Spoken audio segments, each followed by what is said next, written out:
Olá pessoal, sejam bem-vindos ao canal Chave de Letra. Finalmente a primeira aula, né? Como eu já havia prometido, um vídeo por semana. Então vamos começar hoje com o que é a razão. Então a gente vai tentar demonstrar que a filosofia é filha da matemática praticada no Egito, que ela foi traduzida pela elite iônica ou jônica para o estilo grego de visualizar essa matemática, né, das medições, principalmente vinda da agrimensura. Então ela chegou na Grécia em formação, no período da Grécia arcaica. Então ela foi traduzida de um jeito visual, porque o grego só entendia que uma demonstração racional era verdadeira se ela partisse de algo evidente. O que era evidente? O ponto, o segmento de reta, a formação das figuras, isso para ele era evidente. Então, a partir desse tipo de evidência, ele construiu e encontrou relações necessárias entre termos. E é exatamente isso, esse terminho logos, que foi traduzido para o latim por ratio e entrou na nossa língua como razão, significa razão significa a relação necessária entre termos. E é exatamente isso que os filósofos ditos dogmáticos, ou aqueles que assumem que encontraram a verdade, procuram ou procuraram. Encontrar, a partir de evidências, relações necessárias entre os termos. Então a gente vai, nessa aula de hoje, entender o percurso, o itinerário da saída desse conhecimento do Egito e entrada numa Grécia em formação, até que essa forma de pensar, a relação entre termos, entrou para a forma como a gente se comunica, e várias outras áreas que vão dar base para a nossa ciência moderna, né? Então a gente vai ver um pouco de Pitágoras, Tales de Mileto, a formação da Grécia e como eles ensinavam essa nova matemática, né, a geometria que a gente conhece hoje, para qualquer pessoa que estivesse passando. Então eles chamavam escravo e tentavam começar esse ensino. Então a gente vai ver uma demonstração de como era isso e como ela entrou para todos os âmbitos sociais, né? Então vamos direto agora para a tela, né? Bora lá? Antes de começar a apresentação, eu queria falar um pouco da história da Grécia, porque a gente só vai entender a forma de pensar do grego se a gente entender o que estava acontecendo no momento de formação, né? A Grécia, o espaço geográfico já era ocupado ali na região de Creta, na ilha de Creta. Ela era ocupada por uma civilização chamada minoica. Então, essa civilização era desenvolvida, era um povo não grego, ou seja, não falava grego, não tinha um culto grego, e ela foi muito próspera negociando com o Egito, né? Então ela chegou a dominar aquela região do Mediterrâneo e enriquecer e prosperar. Era um pessoal que não era muito bélica, né? Não tinha um poder militar muito desenvolvido, porque a vocação deles era estética. Lá eles construíram o famoso Palácio de Knossos, onde estava, dentro da mitologia, o Minotauro, que assombrava a Grécia continental, né?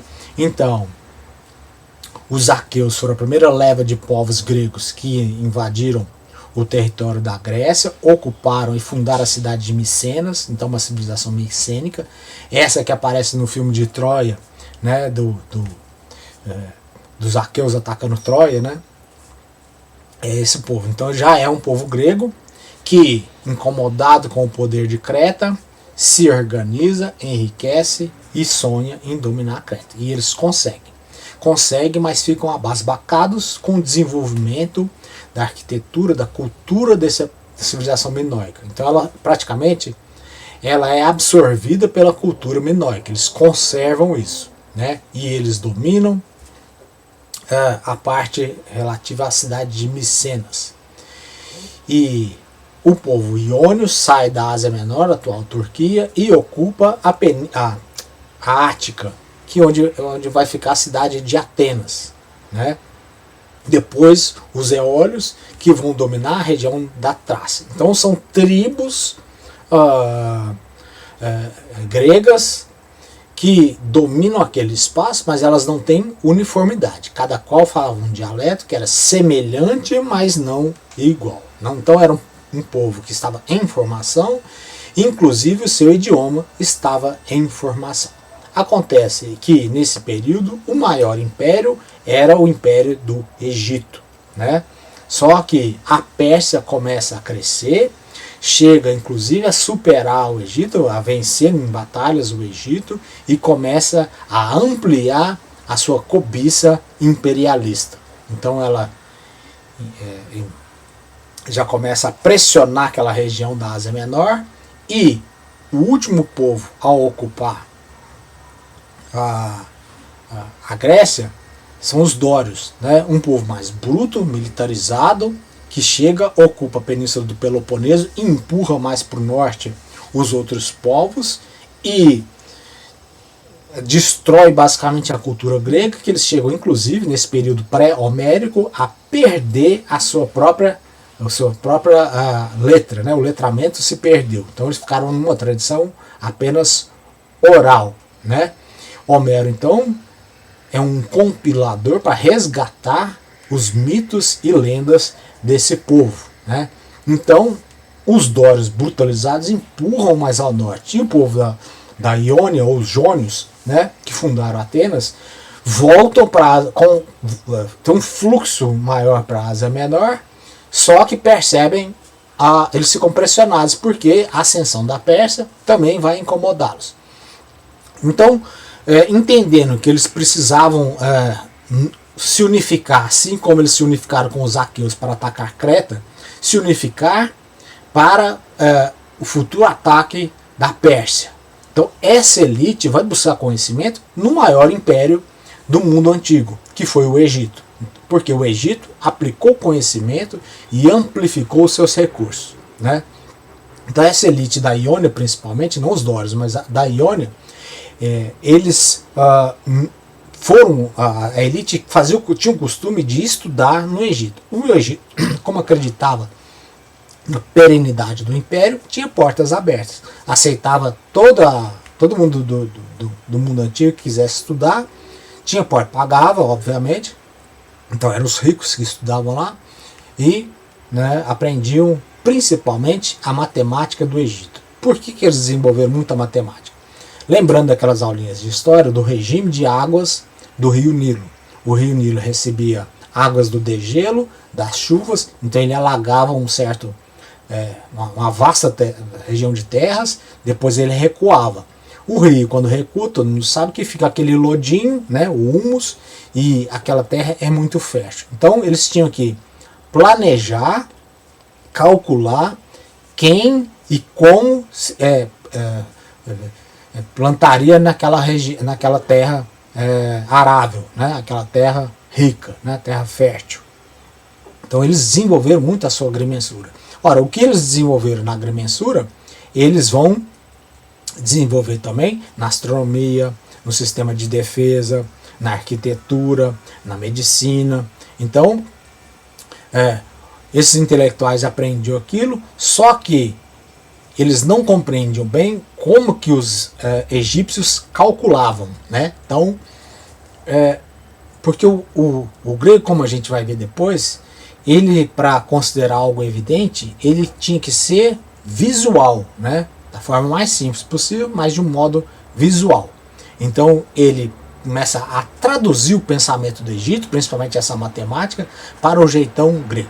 Então, Tales de Mileto foi um desses pensadores, e agora a gente vai ver como que eles, traduzindo a matemática do Egito para o grego, como que eles faziam e como eles transmitiam aquilo para a próxima geração. E o que eles descobriram fazendo essa tradução da matemática do Egito para o jeitão visual grego. Há uma descoberta muito importante que vai influenciar um filósofo posterior, que foi Aristóteles, né? Dessa conclusão, desses ensinamentos elementares da matemática egípcia. Então vamos lá, vamos começar. Escravo, você entende? Eles convocavam alguém que estava passando, geralmente um escravo, para mostrar que a eficácia do método. Consegue imaginar o caminho mais curto entre eles? Consegue imaginar outro ponto? E ligar as extremidades? Você entende que tem um dentro e um fora? Você entende que isso aqui é um ângulo? Podemos chamar essa figura de 3 ângulos?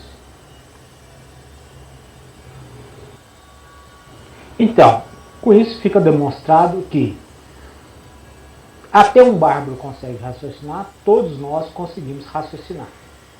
Que o mundo tem uma ordem, então nós não vivemos no caos, nós vivemos no cosmos, e o Logos permite conhecer o cosmos. Então daqui para frente teremos uma cosmologia, aplicação do Logos para conhecer o cosmos.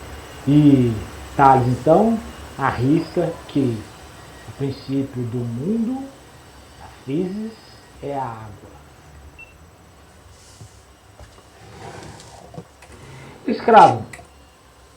Então, pessoal, a gente entendeu como uma matemática que chegava a calcular o famoso problema da escada, né? Eles já construíram uma escada de 5 medidas e colocava numa parede a 3 medidas. A gente está falando medidas porque não se usava o metro ainda, né? Então a gente está chamando de medidas. A gente não compreende, não tem elementos suficientes para dizer qual era a medida usada pelos egípcios, né? Então, vamos chamar de medida que fica mais fácil. Porque para a filosofia o que importa é o fluxo da ideia e não o fato histórico. Isso aqui não é uma aula de história, né?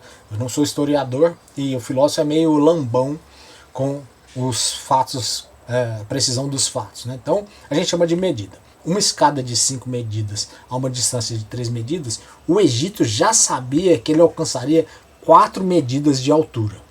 Resolvia isso de um jeito que o grego não engolia, né? Ele tinha que transmitir aquilo para um regime visual. Porque para o grego, o número, a medida, tinha que ter uma posição, assim como a gente brinca com os dados de jogos de tabuleiro, né? Isso aqui são números, mas representados por elementos evidentes. O ponto para o grego é muito importante, é a base de tudo, de todo o desdobramento, a demonstração começa pelo ponto. Então o número, a medida, é um ponto posicionado. Então um ponto no cubo, ele visualiza melhor aquilo que o grego fazia com o que o Egito fazia de um jeito mais impreciso, né, para a forma de pensar do grego. Então eles usavam assim, ó,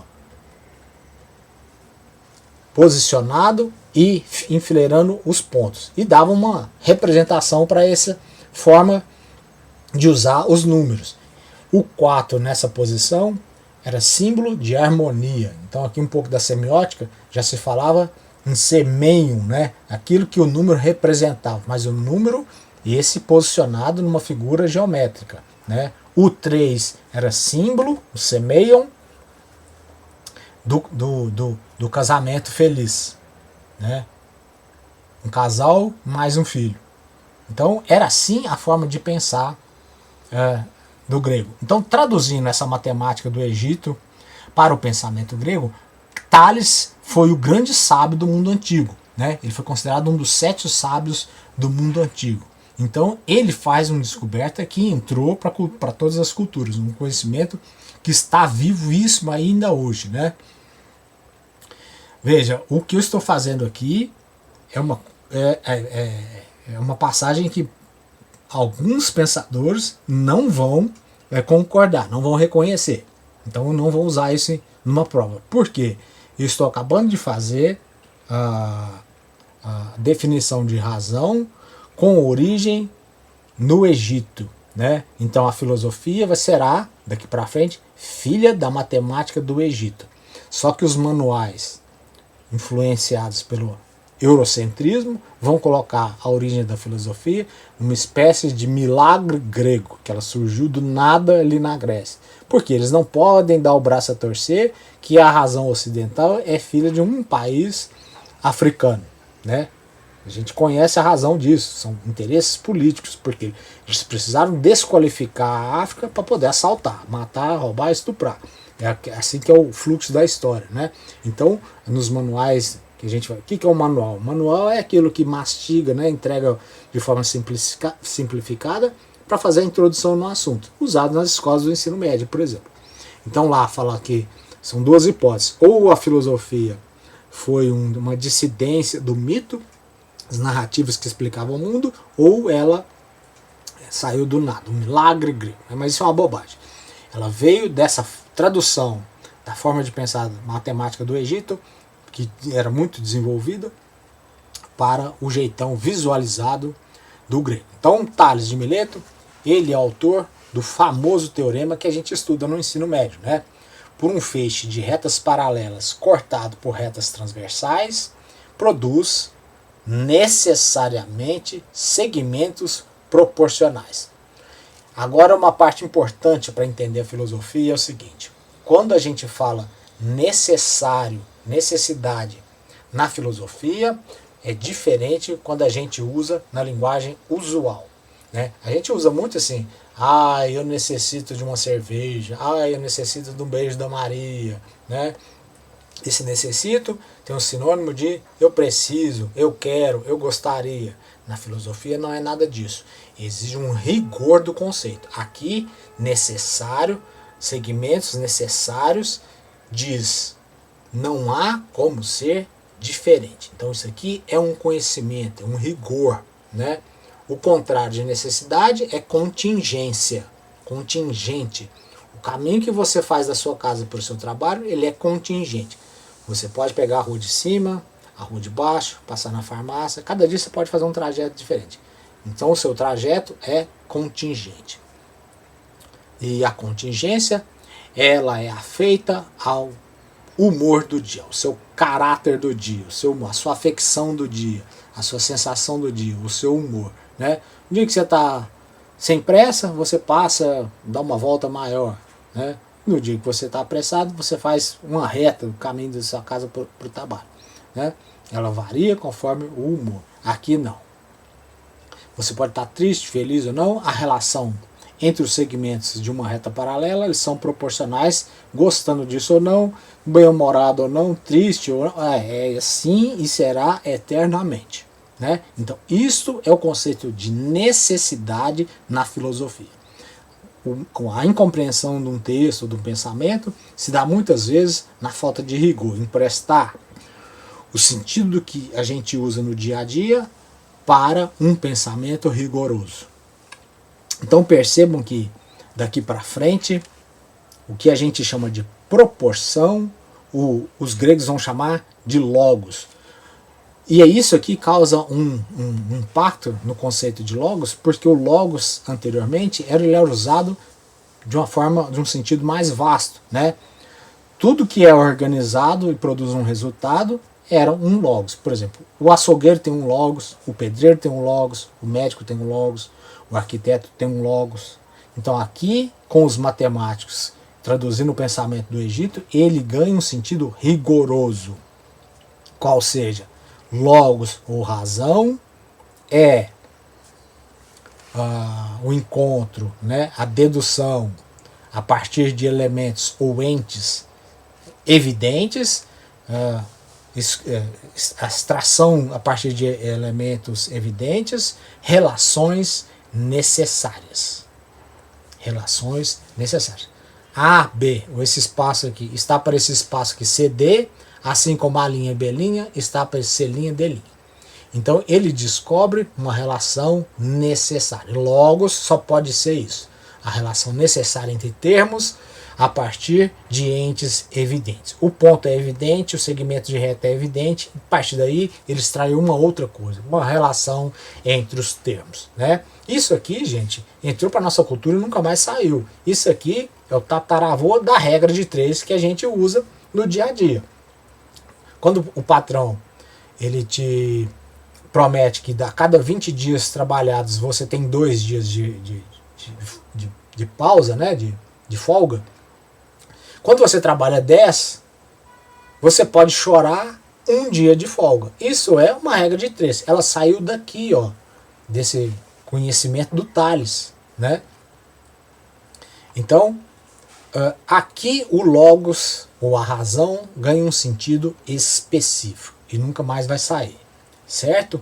Agora, Tales de Mileto, então, ele chegou à conclusão, através daquela apresentação que a gente viu, quando você para um escravo que mal fala o dialeto e faz perguntas conduzidas para ele entende o que é um ponto, o que é um segmento de reta, o que é um triângulo, o que é o espaço, o que é uma área, né? Passo a passo é fácil. Daí se conclui que o mundo de fato tem uma ordem e todas as pessoas, como eles eram provincianos, até um bárbaro, né, aquele que não fala, não entende a cultura deles, consegue raciocinar. Então o mundo não é o caos, ele tem uma certa ordem, então ele é um cosmo, e o logos humano, que de comum a todos os homens, é capaz de compreender essas relações do mundo. Então, nesse período de formação da Grécia, o pensamento se caracteriza como uma cosmologia, um logos, nesse sentido restrito, aplicado ao conhecimento do mundo. Então a primeira pergunta é: de que o mundo é feito? Né? Qual que é o princípio do mundo? Qual que é a arqué do mundo? Tales de Mileto foi um que ele arriscou. Como ele achava que a Terra é um disco de terra flutuando em água, ele acha que essa água primordial é responsável por tudo que existe no mundo. Então ele afirma que o arqué do mundo é a água. Né? Parece uma doidura, mas ele chegou bem próximo, ou antecipou em quase 2.500 anos, o pensamento de Darwin. Darwin alega que as espécies se originaram no mar primevo, né? No mar originário. Tales de Mileto não falou algo diferente. Ele falou que tudo se originou a partir da água primordial. Né? A evolução das espécies acontece a partir da água. O Tales já antecipou isso em mais de 2.500 anos. Né? E Tales de Mileto, ele acreditou que essa tradução do pensamento grego aumentaria o potencial e os recursos de um lugar que era pedregoso, arenoso, pouco fértil. Então eles já estavam prevendo que a Pérsia, se eles não desenvolvessem, poderia invadir e escravizá-los. Então ele passa a dar aulas, e aí tem uma hipótese de que ele foi professor de Pitágoras, que é o próximo pensador que a gente vai estudar, e para passar e desenvolver essa forma de pensamento. Então, e não foi o único, né? Nesse período de formação da Grécia, surgiram vários pensadores com várias hipóteses para responder à grande pergunta da cosmologia, né?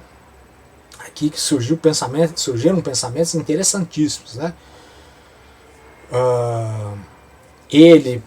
Tales pegou um elemento visível, a água, mas surgiu um sujeito, Heráclito, que falou que algo visível não pode fornecer o conhecimento necessário, ou seja, que fosse verdadeiro, porque as coisas fluem. Né? Ele do Heráclito, que é a famosa afirmação meio poética que nós nunca podemos entrar duas vezes no mesmo rio. Então ele insere na percepção o fluxo do tempo. Então ela não fornece algo estável o suficiente para ser verdadeiro. Deveríamos procurar na ideia ou no princípio que regem as coisas. Tudo flui, é um princípio, e outra. As coisas mudam no seu contrário. Né? O que é úmido seca, o dia se transforma em noite, o frio se transforma em calor, o calor se transforma em frio. Então ele criou uma nova hipótese. E assim sucessivamente. Leucipo e Demócrito, ele fala que a arqué do mundo da natureza são bolinhas que a gente não consegue dividir, ou seja, criar a ideia do átomo. Né?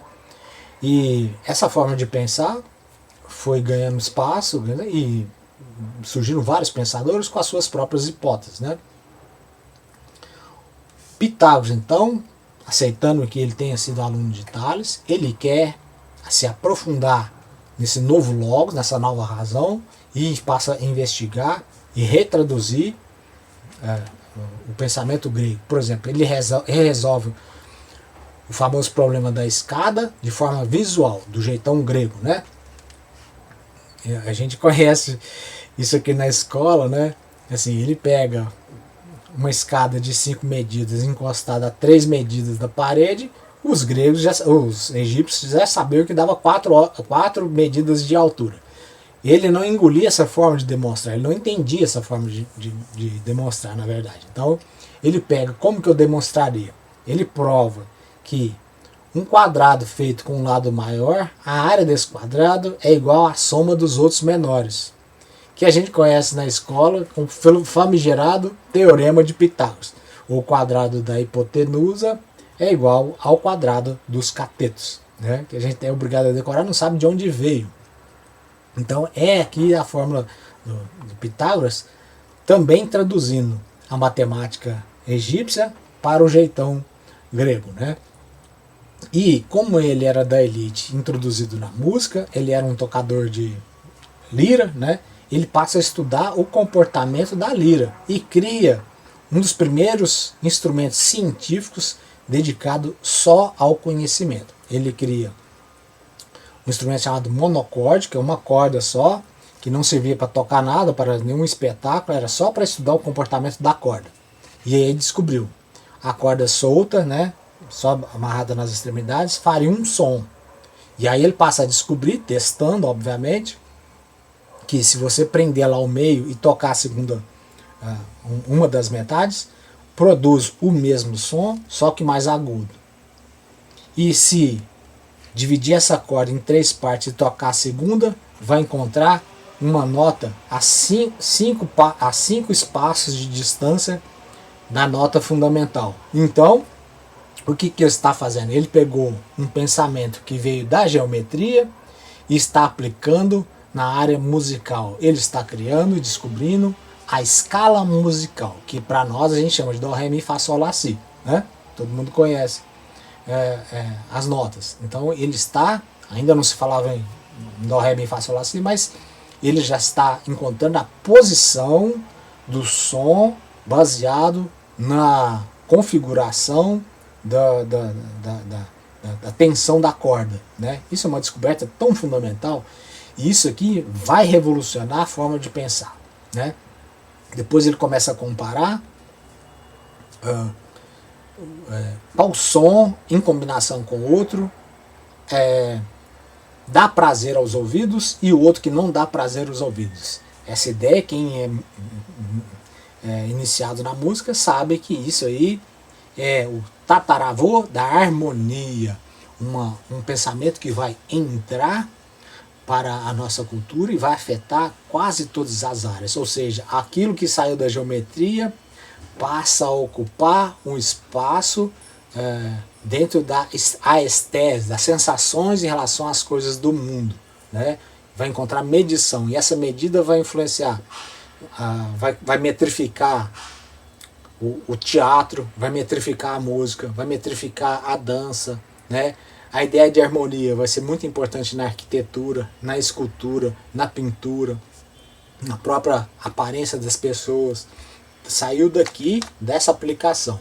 Ele ficou tão encantado com essa figura que ele tentou entender essa proporção, criou então uma visualidade para ela. Então um triângulo equilátero com um pentagrama inscrito, que dá essa posição de 10 pontos em forma de pirâmide. Essa figura aqui, chamada Tetrácteis, é uma figura que entrou para o mundo do ocultismo, do mistura, porque, segundo os discípulos de Pitágoras, ela é o segredo da harmonia do universo. Então ela nunca mais saiu das seitas ocultistas. Até porque, por Pitágoras, quando ele fundou a escola dele na cidade de Crotona, ele criou uma espécie de confraria em que os ricos entravam lá, distribuíam a sua fortuna para sustentar a escola, eles viviam uma vida em comum e seriam introduzidos nesse conhecimento mágico, né? Mágico por quê? Porque a razão prevê, né? A razão prevê. E ele criou, inclusive, uma religião, porque se você prevê, você está dizendo que o mundo não é à mercê do capricho dos deuses. Então você esbarra numa coisa preocupante para a filosofia, que é a sacralidade da religião, né? Na Grécia, se você demonstrasse impiedade, você poderia ser condenado à morte. Então ele falou assim, não, eu sou religioso, eu fundei até uma religião, pegou um pouco da religião órfica, né, que acredita na alma imortal. Então ele desenvolve um culto, mas que na verdade era uma escola, né? Só que como ele era elitista, né, ele deixou parte da população descontente, essa população se revolta, taca fogo na escola do Pitágoras. Nós não temos informação se ele morreu nesse incêndio ou se ele sobreviveu. O que nós sabemos é que os alunos se espalharam pela Grécia toda levando essa forma de conhecimento, né? E essa forma de pensar então se espalha por toda a Grécia e passa a ocupar espaços sociais antes ocupados pela tradição. Por exemplo, por que, se perguntar a um construtor de barco, por que você faz os cascos de forma abaulada? Ele responderia, porque meu avô fazia assim, meu pai fazia assim, eu também vou fazer, porque é assim que funciona, né? Aí vai um discípulo de Pitágoras, desenha ou projeta, ou arquiteta, uma palavra importante na Grécia Antiga, arquitetar, né? Ele arquiteta um casco de ângulo mais agudo, diminui a largura, coloca 3 fileiras de remos e reforça a ponta. Então esse barquinho novo chamava trireme, que não, todo mundo fala assim, mas que burrice, ele não serve para carregar nada, né? Não serve para carregar mercadoria, de que ele adianta? Ele foi feito para furar o casco do barco inimigo. Ele é o tataravô do torpedo, que a gente conhece como torpedo, né? Então veja, o logos saindo lá da tradução da matemática egípcia, descobrindo novas fórmulas, e ele vai e entra em outras áreas, inclusive em áreas da tradição. Então ele começa a encontrar começa a fazer um certo atrito com gente, né, que desfrutava de algum status. Outra área que ele invadiu, né? Quando você ia entrar numa batalha, geralmente os estrategos ou estrategistas eram pessoas ou guerreiros com muita experiência. Por quê? Porque quando estava chegando um navio inimigo, você sabia que quando eles passassem perto de determinado rochedo, eles estavam ao alcance da sua artilharia. A chuva de flechas com fogo, a bola de fogo, a pedra. Só gente muito experiência tinha essa artimanha, sabia prever dessa forma, né? Agora, em mar aberto, não há o que fazer, você não sabia. Agora, a flecha lançada é um recurso raríssimo, né? Porque não é qualquer madeira que dá para fazer uma flecha. Quem já brincou na infância, tentou fazer flecha de bambu ou um cabo de vassoura, sabe que a flecha ia para todo lugar, né? Até no coleguinha do lado, mas ela não servia para, né, acertar o alvo. Então a madeira era muito rara, você tinha que negociar com outros povos, ou então invadir, fazer guerra para roubar madeira. Então era um recurso muito raro. Se você erra o ataque inicial numa batalha, principalmente com o seu inimigo entrando com um volume maior de marcação, você poderia inclusive perder a batalha. Aí ia um discípulo de Pitágoras e fala assim, não, eu tenho a solução para isso em mar aberto. Eu coloco um barquinho de referência ali, um navegante ali que eu vou gritar para ele, e vou fazer o seguinte, eu finco uma estaca na praia, na direção, em frente do barquinho, dou 5 passos paralelamente à praia, finco outra estaca, dou 5 passos paralelamente à praia e finco outra estaca e começo a andar para trás em linha reta. Quando o barquinho se alinhasse com a estaca central, eu já sabia, por semelhança de triângulos, que ela é provada lá pelo Teorema de Tales, que a gente viu, eu sei exatamente a quantos passos esse barquinho está na praia. Por experiência, eu sei o alcance da minha artilharia, eu coloco o barquinho lá exatamente como referência. Se o inimigo ultrapassar esse barquinho, eu já posso lançar a chuva de flechas. Então, os estrategos, os estrategistas começam a sofrer influência dos matemáticos, né? Então, alguns deles, inclusive, vão ocupar o lugar do estrategista e se tornar, ocupar essa posição que era a mais prestigiada da Grécia, né? O estratego, que nos deu a palavra estratégia, estrategista, né? Então veja, o Logos ocupando uma outra status social de gente que não vai ficar contente com isso, né? Outra coisa, quando você ia, outra área, né? Quando você ia atacar uma outra cidade, atacar um outro povo, ou se proteger, para saber se você ia ter sorte no seu intento, na sua batalha, você consultava o adivinho. Então o Logos agora vai incomodar a superstição e depois a religião. Você consultava o adivinho, ele sangrava o animal, jogava esse sangue na areia, depois fazia uma analogia com o céu para saber se você ia ter sorte ou não. Só que aí chegava um discípulo de Pitágoras, um matemático, e falava assim, não, a melhor hora de atacar é daqui a 4 dias, daqui a 4 luas, porque vai ter um eclipse solar, tudo vai ficar escuro e o inimigo não vai nos ver. Então há 4 dias. Ou seja, o Logos está entrando numa área da religião. Isso é um perigo porque, como a gente viu, e Pitágoras teve a escola queimada por isso, você poderia ser acusado de impiedade, né? Pio, aquele que acredita, que tem piedade, o impio, aquele que não acredita. Então, se você está ocupando um espaço que antes era da religião, ou da superstição, com uma matemática, você pode ser acusado de impiedade, né? E a gente vai ver, quando a gente estudar Sócrates, o problema que isso causou, né? Então, mais uma área que o Logos ocupou, e agora, quando você tinha uma batalha muito importante, né, você consultava não o adivinho. Quando era enfrentamento de um grande exército, você consultava o oráculo, né? O oráculo, a sacerdotisa vai dizer se você ia ter sorte ou não no seu ataque, na sua guerra. Só que agora o estrategista, né, vai calcular, faz o desenho do terreno, calcular o que está acontecendo com o tempo e vai orientar a estratégia militar. Então você vai diminuir o status do oráculo ou da casta de sacerdotes, das sacerdotisas, que não vão gostar nada disso. Ou seja, o Logos vai ocupando espaços sociais e extrapola dali também, porque como os alunos de Pitágoras se espalharam na Grécia, chamaram a atenção, por quê? Principalmente por causa do que ele conseguiu com a música e com a arquitetura e com o desempenho bélico naval, principalmente, né? Então, um outro povo, os Dórios, que ocuparam a península do Peloponeso, que era um povo guerreiro, ele viu o que foi alcançado com a música e falou assim, eu quero a mesma coisa, mas para uma área que me interessa. Porque os espartanos, um povo guerreiro, melhores guerreiros do mundo antigo, eles tinham uma alimentação regrada, já pensado pela experiência, à base de sangue, aveia, leite, frutas e verduras.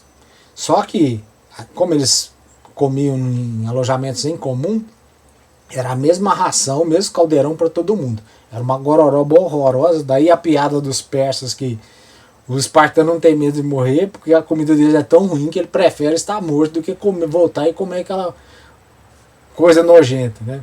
Só que aquilo não era uma comida prazerosa, era para aumentar o desempenho físico. E a grande dúvida é, a mesma gororoba era distribuída para o menino, para a menina, para o guerreiro, para o sentinela, para o atleta, para a guerreira, tudo igual.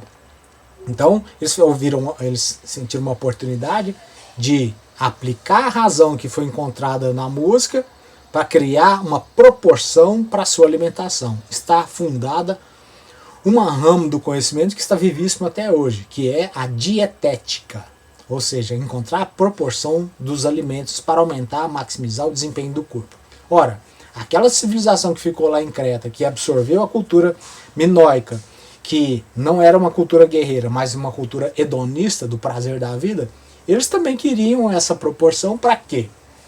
Ué, o que eu tenho que comer para aumentar a beleza do meu corpo? Então o Logos começa a ser aplicado na cosmética, na atlética e na ginástica.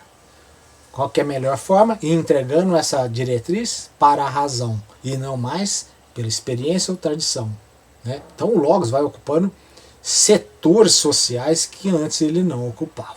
Então ali ele ganha solidez nessa nova definição do Logos. O Logos agora só significa uma relação necessária entre termos. Diferente da opinião. A opinião varia conforme a sensação, o caráter e o humor do dia, né? E à medida que a Grécia vai se consolidando naquele espaço e ela vai obtendo vitórias, melhorando seus recursos, ela inclusive faz mais escravos e pode se desocupar do trabalho mais pesado e trabalhar mais, ficar mais na cidade. Como eles resolviam as suas demandas, as suas diferenças, era através do debate de opiniões. Esse debate de opiniões, né, ele era um bate-boca bem agressivo, chamado polemos, né, uma guerra de palavras, né. Só que esse momento, com o fortalecimento da Pérsia, que já tinha inclusive destruído Mileto, que fica na Ásia Menor, né, que era ocupada por povos iônios ou jônios, eles fixaram aqui e eles resolviam as suas demandas através do bate-boca. Um bate-boca bem agressivo, com facções, briga de família, uma coisa horrorosa. Então, o Logos também começa a despertar a atenção entre esses oradores, né? Mas antes disso, a gente tem que falar de um pensador que fez uma manobra que entrou para a história do pensamento e nunca mais saiu. Zenão de Eleia. Zenão de Eleia, ele monta uma estratégia de pensamento também tão importante quanto o Logos. Ele pega o pensamento do Pitágoras, que definia um segmento de reta como um conjunto infinito de pontos, já que o ponto não tem extensão, então um conjunto infinito. Esse é o segmento de reta definido por Pitágoras. Zenão de Eleia falou assim, suponhamos que o Pitágoras está certo, então vou exemplificar um episódio aqui, né? Aquiles tem que pegar uma tartaruga. Quando ele começar a andar, a tartaruga também vai andar um pouquinho. Então ele tem que cumprir dois trechos em linha reta, né? Só que eu posso pegar esse trecho que ele tem que caminhar até chegar à tartaruga e dividir na metade, segundo Pitágoras. Ora, e essa metade eu também posso dividir em outra metade. E a metade da metade, e a metade da metade, e a metade da metade, e a metade da metade.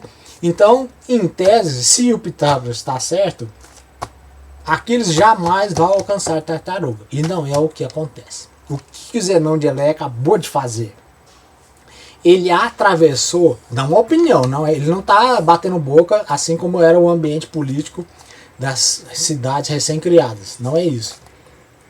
Não é bater boca, não está na alçada da opinião que varia conforme o humor da pessoa. Não, ele pegou um Logos e está colocando em paralelo com outro Logos. Ele está raciocinando, ele está aplicando o Logos do Tales de Mileto, né? Então ele pega aqui e atravessa o Logos de Pitágoras. Esse atravessar do grego é o prefixo dia. Então o que ele acabou de criar? O dialogos, que nos deu a palavra diálogo.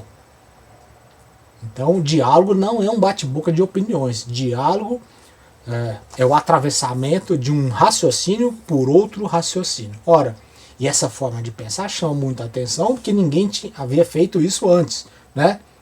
E aí pensaram que essa forma que o Zenão criou poderia balizar o bate-boca das cidades em formação, né? Então o Logos agora ele passa a se aproximar da forma como o ser humano conversa, né?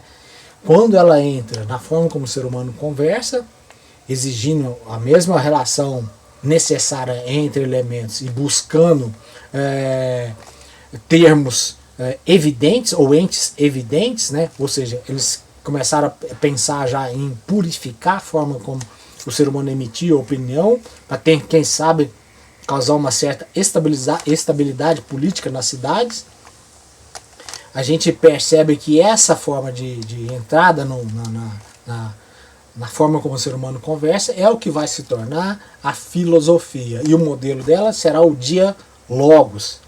E agora, essa entrada a gente só vai compreender se a gente entender como funciona a democracia grega, principalmente depois da formação de uma cidade chamada Atenas. Então, a gente fica por aqui e o próximo episódio, então, será o que é a democracia, para só então a gente dizer, pesquisar, investigar quem foi Sócrates. Então, obrigado pela atenção dos senhores, fico muito agradecido, tenho recebido o carinho de muita gente, incentivo de muita gente, muito obrigado. Então, até a próxima, fiquem bem e até o que é a democracia. Tchau, tchau.